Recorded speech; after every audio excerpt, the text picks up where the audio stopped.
saudara-saudara dikasih Tuhan, jumpa lagi di Faith Series, dan hari ini adalah episode yang kedua. Sekali lagi saudara, jika saudara belum mengikuti dari episode yang pertama, saya sangat-sangat menyarankan saudara kembali dulu di episode pertama, ikuti dari awal. Ya, karena di sana banyak basic atau dasar-dasar yang sebaiknya tidak dilewatkan. Oke, kita akan lanjut hari ini di episode yang kedua. Nah, pada saat episode yang pertama, kita sudah belajar bahwa cara kerja iman. Oke, penting sekali. Sedikit review saudara. Jika kita memiliki iman, kita harus tahu bagaimana cara bekerjanya. Dan kita sudah tahu definisi iman apa dan sumbernya apa. Ya, ingat bahwa kita hanya bisa mengklaim, bisa mengimani sesuatu yang telah diberikan kepada kita, yang telah tertulis, yang ada tertulis. Karena jika itu tertulis, maka itu menjadi bagian kita. Sehingga kita bisa mengklaimnya, kita bisa menerimanya, dan bisa mengaksesnya. Semua janji Tuhan kita bisa mengaksesnya dengan iman. Jadi seperti kuncinya, seperti mengaksesnya. Oke, kita sudah belajar bahwa cara kerja iman, mempraktekkan iman selalu dengan mulut, dengan cara mengatakannya. Masih ingat dari Matius 17 ayat 20 yang Yesus berkata, jika engkau punya iman sebesar biji sesawi, engkau akan berkata. Ingat, jangan selalu fokus dengan ukurannya, tapi caranya. Berkata, selalu mengatakannya. Nah, di bagian Alkitab yang lain, 2 Corinthians 4:13, 2 Korintus 4:13, mari kita buka, saudara, 2 Korintus 4:13. Ya. Dan saudara juga akan mendapatkan, bisa saya bacakan saudara, saya akan baca dari versi King James seperti biasa, saudara boleh ikuti dari versi saudara masing-masing. And since we have the same spirit of faith, according to what is written, so I believe and therefore I spoke. We also believe and therefore speak. Ada yang perlu digarisbawahi. I believe and therefore I spoke. Aku percaya, oleh karena itu aku berkata-kata. Rasul Paulus mengatakan, aku percaya, oleh karena itu aku berkata-kata. Nah, ini sangat berkaitan dengan yang Yesus ajarkan di Matius 17 ayat 20. Jika engkau memiliki iman sebesar biji sawi, engkau akan berkata. Jadi berkata penting. Oh iya, penting. Sangat penting. Rasul Paulus berkata, I believe and therefore I spoke. We also believe and therefore speak. Sehingga jika kita mempercayai sesuatu dari Alkitab, firman Tuhan, pasti kita akan mengatakannya, memperkatakannya. Jika kita percaya, kita akan memperkatakannya. Oh, saya percaya kok, saya percaya. Tapi ya cukuplah dalam hati. Tidak usahlah berkata-kata. Mungkin ada yang berpikir demikian. Ingat saudara, kita belajar sesuatu. Apa yang dikatakan Alkitab, lakukan saja. Kita sudah tidak perlu cari metode lain. Tidak perlu. Sangat jelas. Apa yang dikatakan di Alkitab tertulis, ikuti. Apa yang Yesus ajarkan, sudah ikuti saja. Jika dia ini mengatakan, oke, percaya, maka mengatakannya. Ya. Sehingga kita tahu cara melepaskan iman, ya, dengan cara mengatakannya. Ingat, episode 1 itu seperti melepaskan benih, menanam benih, menabur benih. Ya, iman tadi kan seperti benih. Dengan mulut saudara, mengatakannya. Harus dikatakan ya, tidak dalam hati. Berkata.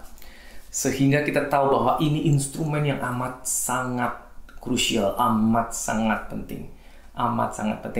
Saya tahu saudara, tidak semua orang terbiasa memperkatakan, apalagi jika seorang diri.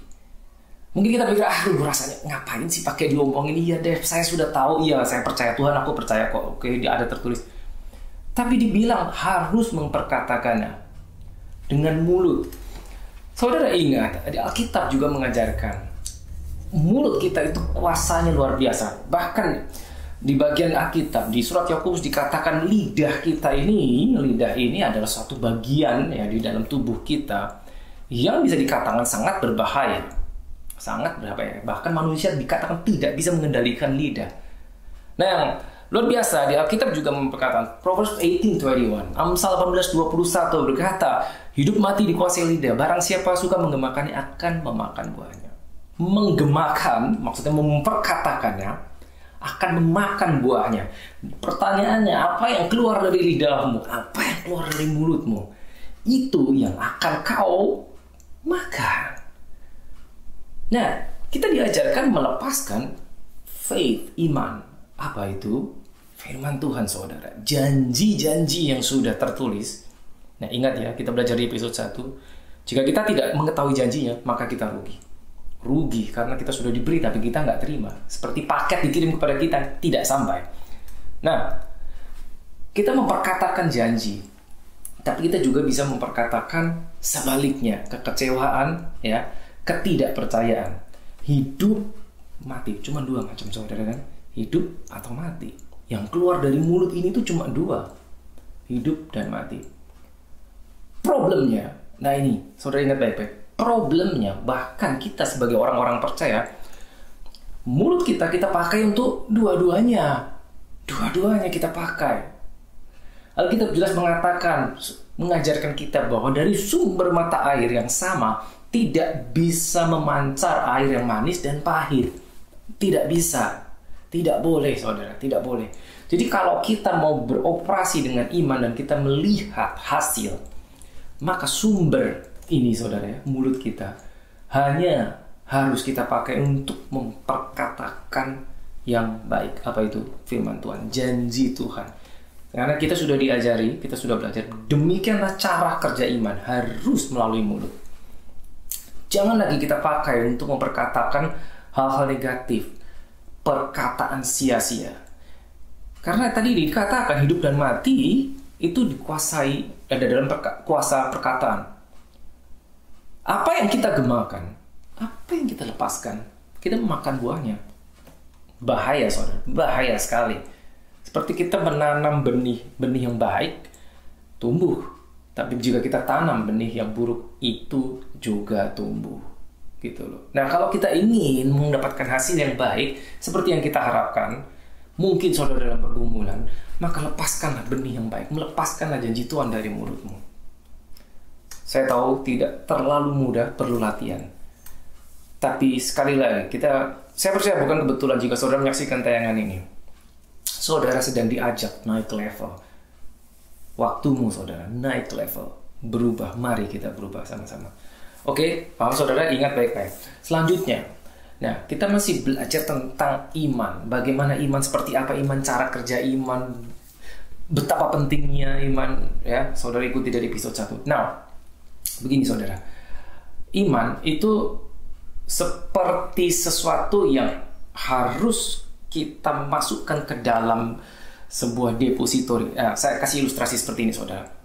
Oke, saudara misalkan punya rekening di bank. Saudara buka rekening di bank, ya, buka rekening di bank, ya, rekening di bank atas nama saudara. Itu kan tidak langsung otomatis menjadi penuh kan, berisi, saldonya bertambah dengan sendirinya kan. Ada uangnya dengan sendirinya. Kan tidak bisa kita hanya buka rekening lalu kita diem, lalu tiba-tiba itu numpuk sendiri, isi sendiri. Tidak bisa. Harus diisi kan. Yang mengisi engkau sendiri, saudara. Karena itu rekeningmu, saudara. Ya, jadi kan kalau buka rekening di bank, lalu kita harus mengisinya. Ya tentunya rekening kita isi uang dengan mendepositkan sejumlah tertentu. Apakah seminggu sekali, sebulan sekali, 2 bulan sekali. Ya. Dan saudara pegang kartu ATM.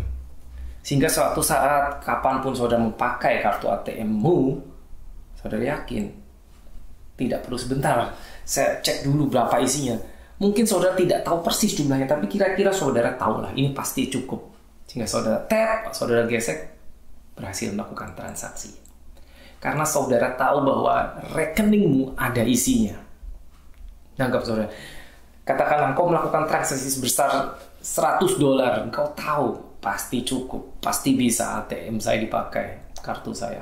Karena saya tahu isinya rekening saya lebih dari itu. Begitu maksudnya saudara. Nah, bayangkan, iman itu mirip-mirip seperti itu saudara.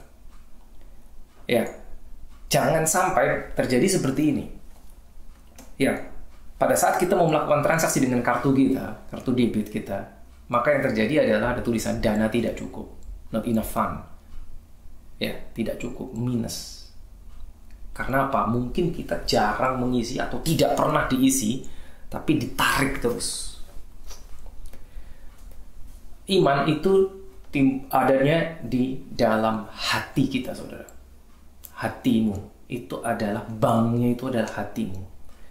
Kau harus memasukkan deposit terus, mendepositkan firman Tuhan ke dalam hatimu, sehingga suatu saat engkau ingin memakai kartu debit rohanimu, kartu ATM rohanimu, pada saat tap atau geser, maka transaksi bisa terjadi.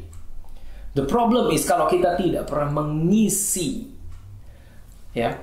rekening rohani kita, tanda kutip rekening rohani, tadi perumpamaan, hati kita itu tidak pernah kita isi dengan ini, saudara, tidak pernah kita isi, sehingga pada saat krisis, sesuatu kita hadapi, dan kita perlu menarik, kalau di ATM menarik uang, dan kita perlu menarik iman dari dalam perbenaran kita, maka saldonya nggak cukup.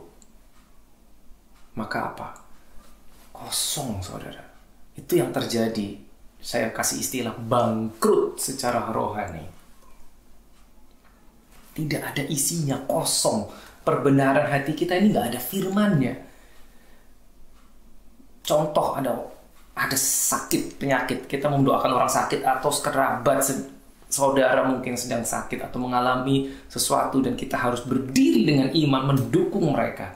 Atau mungkin kau sendiri sedang mengalami sesuatu, dan kau tahu, kau orang percaya, kau tahu Yesus Tuhan baik, Bapa baik. Tapi kau tahu harus berdiri dengan iman, rasanya kok nggak kuat, kok nggak bisa. Untuk percaya sulit sekali. Karena kosong, saudara. Saldonya tidak cukup. Kenapa? Jarang diisi tapi ditarik terus. Tapi kalau kita sering isi, sehingga pada saat kita perlu melakukan penarikan, seperti masuk ke ATM tarik uang, menarik iman itu sudah ada. Firman itu ada di dalam diri kita. Bisa kita pergunakan. Apakah untuk kita sendiri, apakah pada saat kita harus berdiri dengan iman kita untuk orang lain. Gitu loh. Problem. Nah, kita tahu problemnya jarang diisi, satu. Yang kedua, problemnya adalah apa? Jika everything is good, kita merasa, saya dalam keadaan baik-baik saja, saya nggak perlu yang itu. Pernahkah saudara berpikir bahwa saya nggak perlu ATM saya, nggak perlulah saya isi, saya tahu itu akan terisi sendiri secara ajaib? Tidak, gimana pun juga selalu harus diisi. Apakah engkau sendiri yang mengisi, atau siapa mungkin ada orang yang selalu harus mengisi, tapi itu tidak secara ajaib terisi sendiri, kan saudara? Gitu. Nah, pada saat everything is good, kehidupan baik. Nah, ini sebetulnya bahaya, saudara. Everything is good, your family is good. Wah, keluarga baik, karir baik, pekerjaan baik, semua baik. Sepertinya tidak perlu apa-apa. Termasuk kita lupa kita perlu ini. Tidak pernah diisi. Pokoknya saya ke gereja terus. Tidak pernah diisi. Tanpa sadar. Itu ditarik terus, sehingga saldonya menipis. Sehingga benar-benar suatu saat diperlukan, kita bangkrut secara rohani. Bangkrut. Seakan-akan, kenapa saya sulit percaya? Nggak kuat. Panik dan seterusnya. Seakan-akan semua firman, janji Tuhan yang kita pernah dengar, seakan-akan menghilang, tiba-tiba menghilang. Kok nggak ingat satupun? Bisa terjadi, sangat bisa, saudara. Sangat bisa. Jika ada yang pernah mengalami ini, mari kembali. Rajin, isi terus. Ya. The best way, cara terbaik, terus isi. Jangan pernah tinggalkan rumah tanpa firman Tuhan. Karena mungkin dalam perjalanan kita akan jumpa seorang yang perlu. Belum tentu kita yang perlu, saudara. Mungkin rekan kerjamu di kantor, mungkin saudara, mungkin anak-anakmu, istri, suami, siapa yang perlu? Kita bisa memberikan apa itu? Firman. Kita bisa berdiri dengan mereka di atas firman. Itu penting sekali, saudara. Jadi jangan sampai kedapatan rekening rohani nol. Atau jangan sampai kita kedapatan dalam keadaan bangkrut secara rohani. Nah, di saat-saat krisis, biasanya itu akan sering dilakukan penarikan. Gitu. Ya kan, kayak butuh, seperti kita banyak kebutuhan, lalu kita sering menarik uang dari tabungan kita, ditarik terus. Jangan lupa pada saat-saat sulit, masa-masa sulit, juga harus rajin mengisi, saudara. Mengisi, isi terus, isi terus,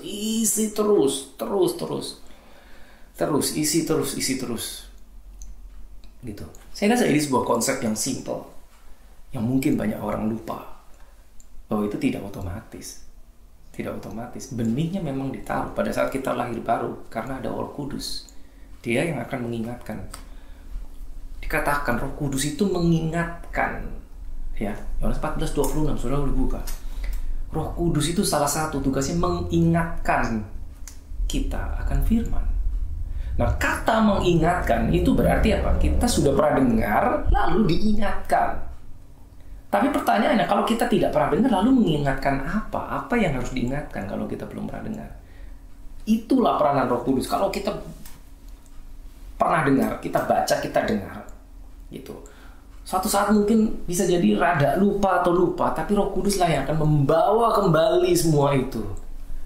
Tapi ingat, itu harus masuk dulu, saudara. Baru bisa diingatkan. Jika kita belum pernah dengar, tidak bisa diingatkan. Nah, apa maksudnya? Sangat simpel. Penting sekali, ya. Kita belajar banyak tadi bagaimana mengaktifkan, ya. I believe therefore I spoke, dengan berkata dan berkata. Oke. Nah, kembali ke Matius 17, ya, yang kita sudah bahas juga episode 1. Ya, saya harap saudara bisa menangkap konsep yang sederhana ini.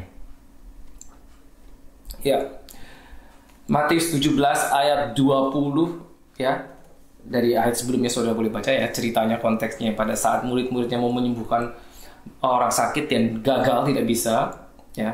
Lalu bertanya pada Yesus, "Guru, kenapa kami tidak bisa?" Lalu jawab Yesus, "Because of your unbelief," dikatakan ayat 20. Matius 17 ayat 20. Jesus said to them, "Because of your unbelief." Menarik, saudara. Yesus tidak berkata karena pertanyaannya gini, "Guru, kenapa kami tidak bisa?" Jawaban Yesus tidak berkata karena kamu nggak punya iman. Yesus nggak ngomong gitu. Dia tidak berkata demikian. Atau Yesus juga tidak berkata karena kamu imannya kurang, karena imanmu kekecilan. Tidak, Yesus tidak berkata demikian. Tapi dia berkata, "Because of your unbelief." Maksudnya apa? Karena ketidakpercayaanmu.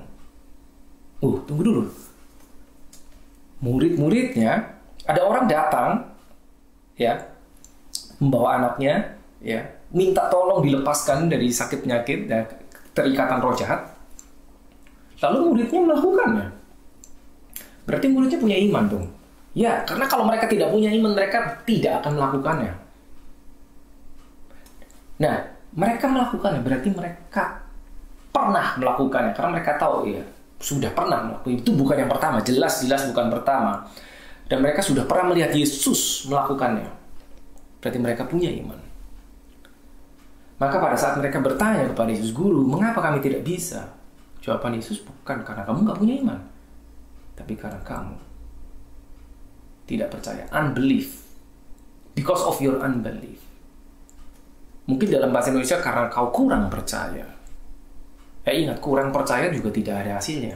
Tidak percaya tidak ada hasilnya. Kurang percaya gimana? Ya, begini, karena pola pikir kita ya kurang itu berarti ada lah Tuhan, walaupun kurang. Tapi saudara tahu bahwa tidak no faith, tidak punya iman dan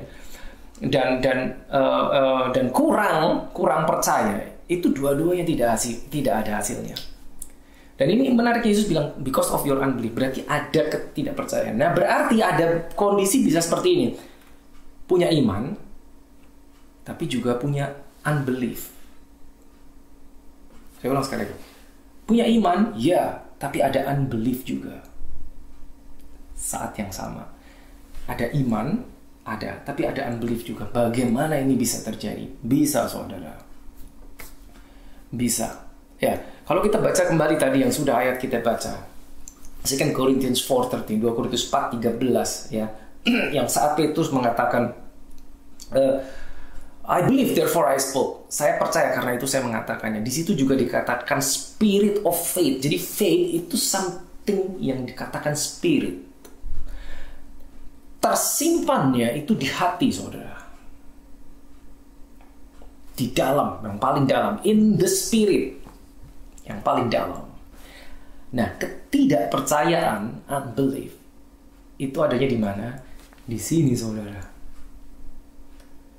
Unbelief itu adanya di sini. Mind kita, mindset, pikiran kita. Nah, apa yang disimpan di dalam faith itu akan bertentangan, sering kali bertentangan dengan apa yang ada di sini. Yang ada di mindset kita, pikiran kita itu selalu terpengaruh dari what you see, what you hear, what you taste, what you smell, and what you feel. 5 panca indera kita. Yang terutama terpengaruh dari apa yang kita lihat dan apa yang kita dengar.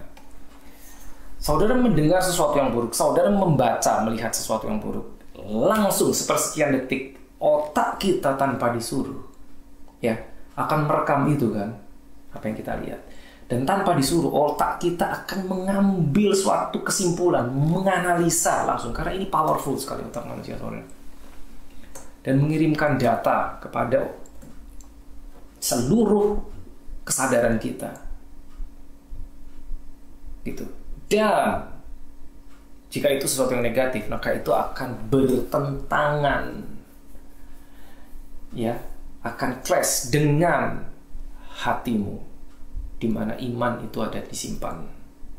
Jadi sangat mungkin kita punya iman, kita sudah percaya, kita tahu janji Tuhan, kita tahu Tuhan berkata apa, oke. Tapi pada saat kita melihat sesuatu yang bertentangan dengan janji Tuhan, maka timbul yang namanya unbelief, ketidakpercayaan di sini, saudara. Ya, itu yang dialami murid-murid Yesus. Ingat, Yesus tidak berkata karena kamu kurang iman. Yesus tidak berkata karena kamu tidak punya iman. Yesus berkata because of your unbelief. Ketidakpercayaanmu itu yang menyebabkan engkau tidak bisa melakukannya. Sama, ketidakpercayaan kita itu yang akan menyebabkan, yang akan menyebabkan kita tidak mengalami janji Tuhan. Meskipun ada imannya kita di dalam hati, tapi ketidakpercayaan. Lalu bagaimana? Kita harus menundukkan pikiran kita supaya pikiran itu ada di area jiwa, saudara. Pikiran kita setuju dengan roh, dengan hati kita. Pikiran ini harus setuju dengan firman Tuhan. Jadi pada saat kita melihat sesuatu yang tidak sesuai dengan firman Tuhan, melalui mata mendengar sesuatu, ya, itu kan tidak bisa disangkalkan, saudara. Wah, kita mendengar, wah, kita melihat. Jangan biarkan terlalu lama dia mengambil posisi, dan jangan biarkan otak kita mengolah data tersebut dan mengambil kesimpulan yang akan mengakibatkan unbelief. Secepat mungkin, begitu ada data negatif masuk, langsung kita counter dengan firman Tuhan. Jika kau mengalami sesuatu, simptom gejala, jangan biarkan otakmu melayang-layang dan jangan-jangan saya kena sakit A, sakit B, sakit C, jangan-jangan saya menderita. No, secepat itu ambil apa itu tadi yang sudah disediakan by grace through faith. Ingat episode 1. langsung ambil dari sini untuk mengcounter, melawan yang itu. Apa contohnya? Saudara tahukah ayat-ayat kesembuhan yang bicara tentang kesembuhan, janji kesembuhan? Pakai itu. Ya, ambil dari perbendaharaan kita untuk kita sendiri. By His stripes, oleh bilur Kristus Yesus, aku sudah sembuh. No evil shall befall you. Tidak ada sakit penyakit yang bisa menyentuh aku. Pakai itu. Terus sehingga tapi jangan lupa lewat mulut. Katakan, perkataan. Sehingga apa yang ada di pikiran ini kan bergejolak, saudara. Itu dilawan dengan perkataan kita. Tidak bisa diam aja, tidak bisa. Tidak bisa. Kalau kita hanya dalam hati, nanti yang menang yang ini, saudara. Gitu. Perkatakan firman apa? Tidak, tubuhku tidak akan sakit, karena sakit penyakit sudah ditanggung oleh Kristus Yesus, ya kan? Matthew 8:17, tahu tempatnya di mana, tahu ayatnya. You send your word and deliver me from destruction and heal me, tahu. Mazmur 107:20. Makanya sekali lagi itu penting tahu tempatnya di mana. Karena pada saat kita mendeklarasikan, mengambil dari perbendaharaan kita, itu kita berdiri teguh di atas suatu landasan. Kita tahu bahwa itu tertulis. Seperti Yesus waktu dicoba, dia bilang ada tertulis. Yakin dia nggak ragu, yakin sudah ada di sini. Gitu. Maka dia berani mengatakannya. Dan itulah yang kita pakai untuk melawan ini, pikiran yang ini dibombardir dengan berita negatif, hal-hal yang kreatif sekali pikiran kita. Waduh, jangan-jangan nanti begini, jangan-jangan. Tidak akan terjadi padaku, tidak akan terjadi pada keluargaku. Kenapa? Karena firman-Nya sebutkan, saudara. Sebutkan bagi dirimu sendiri. Sebutkan. Karena oleh bilur Kristus Yesus sembuh. Sebutkan. Jika itu mengenai apa? Mungkin mengenai masalah keuangan dan seterusnya. My God shall supply all my needs according to His riches in glory by Christ Jesus. Sebutkan semua itu. Philippians 4:19, ya. Filipi 4:19. Semua, sebutkan semua apa yang, ya itu peranan Roh Kudus, mengingatkan kembali apa yang kita pernah dengar. Tapi hanya yang bisa diinginkan, hanya yang kita sudah pernah dengar. Sekali lagi saudara, perlu latihan supaya menjadi kebiasaan. Saya tahu karena kalau kita tidak biasa memperkatakannya, ya apalagi sekali lagi waktu sendiri, oke lah, mungkin sendiri sebetulnya itu the best time untuk kita memperkatakan, karena orang tidak akan bilang, kamu ngapain sih pakai ngomong-ngomong gitu, bukannya doa dalam hati aja bisa. No, saat kau sendiri latihan, berkata, lepaskan, deklarasikan, nyatakan iman. Karena apa? Jika engkau punya iman sebesar biji sesawi, kata Yesus, Matius 17:20, maka engkau akan berkata, lepaskan kepada gunung ini, beranjaklah, menyingkir, maka itu akan terjadi. Baik saudara, waktu saya habis di episode 2 ini. Kita masih lanjut di episode yang berikutnya. Ingat saudara, ulangi episode-episode yang lalu, episode 1. Dan sampai jumpa di episode mendatang. Tuhan Yesus memberkati.